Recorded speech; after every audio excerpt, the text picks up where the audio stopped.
পূর্ব লন্ডনের micro business সেন্টারে দাওয়া পাল্টা দেওয়ার ঘটনা ঘটেছে। বেশ কিছু সময় আওয়ামী লীগ, যুবলীগ, ছাত্রলীগ নেতাকর্মীদের সাথে আলতাবালি পার্ক থেকে আসা লোকজনের দাওয়া পাল্টা দেওয়ার ঘটনা ঘটলে পরে পুলিশ এসে পরিস্থিতি নিয়ন্ত্রণে আনে। এ সময় 3 জনকে আটক করতে দেখা যায়। বৃহস্পতিবার 6:30টার সময় আমি বাংলাদেশ নামে সংগঠনের ব্যানারে আলতাবালি পার্কে বিক্ষোভ সমাবেশের ডাক দেওয়া হয়। বাংলাদেশে যুবলীগ, ছাত্রলীগ এবং পুলিশ কর্তৃক কোটা আন্দোলনকারীদের উপর হামলার প্রতিবাদে এই বিক্ষোভ সমাবেশে ডাক দেওয়া হয়। এ সময় বিপুল সংখ্যক মানুষ বিভিন্ন সংগঠনের ব্যানারে এসে জমায়েত হন আলতাবালি পার্কে। সমাবেশ যখন চলছিল, স্লোগানে মুখরিত হয়ে উঠছিল, ঠিক তখনই কিছু সংখ্যক লোক দর দর বলে চিৎকার করতে থাকে। এ সময় তারা মাইক্রো বিজনেস সেন্টারের দিকে যেতে দেখা যায়। পরে মাইক্রো বিজনেস সেন্টারে অবস্থান করা যুবলীগ, ছাত্রলীগ, আওয়ামী লীগ নেতাকর্মীদের সাথে তাদের দাওয়া পাল্টা দেওয়ার ঘটনা ঘটে। বর্তমানে পরিস্থিতি নিয়ন্ত্রণে রয়েছে, তবে উভয় পক্ষের মধ্যে টান টান উত্তেজনা বিরাজ করছে।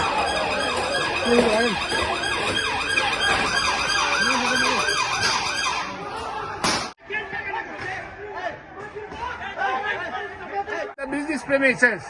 Police already here. Police already here.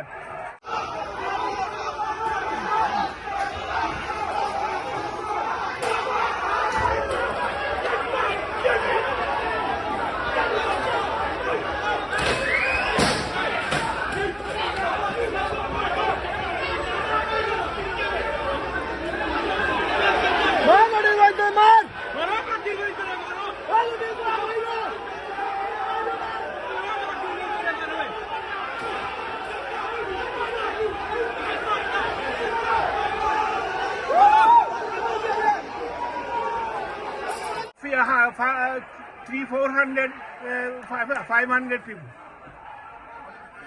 Yeah.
Thank you.